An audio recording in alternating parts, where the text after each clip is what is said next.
to the Shido one to get steated. I was 23 when I got hired as a night security guard at Greenwood Cemetery. The job seemed simple: patrol the grounds, ensure no one trespassed, and report anything unusual. They told me most nights would be uneventful, and for the first few weeks that was true. But that changed one foggy October night. It was around 2:45 a.m., and I was halfway through my shift. The fog had rolled in so thick I could barely see a few feet ahead. As I passed Section C, where the older graves lay, dating back to the 1800s, my flashlight flickered, then died completely. I tapped it. Nothing. I remember thinking, of course it has to be this spot. Section C always gave me the chills. The tombstones there were weathered, crooked, some even broken.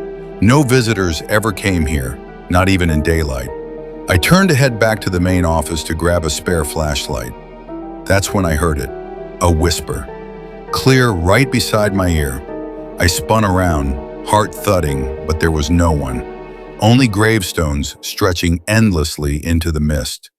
I chalked it up to the wind and started walking faster. Then I heard the crunch, footsteps, behind me, slow, deliberate.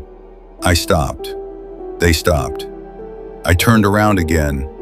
Nothing but fog and graves. This time I called out, "Hello, is someone there? This is private property."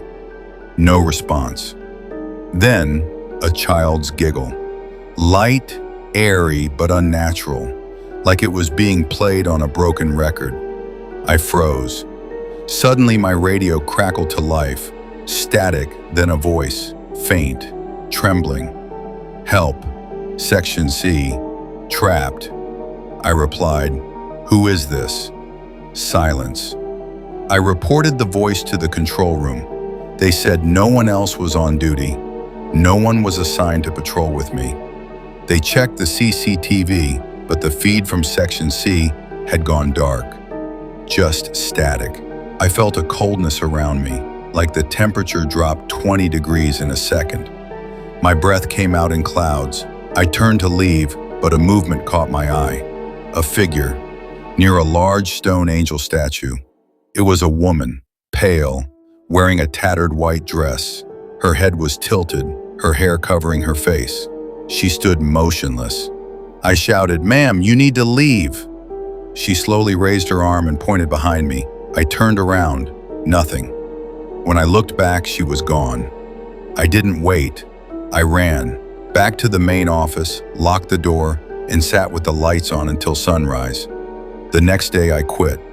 Later, I found out from an old caretaker that in 1893, a young woman named Eliza May had been buried alive by accident after falling into a coma. Locals claimed her spirit never rested, that she walked Section C at night, pointing at those who disturbed her slumber. To this day,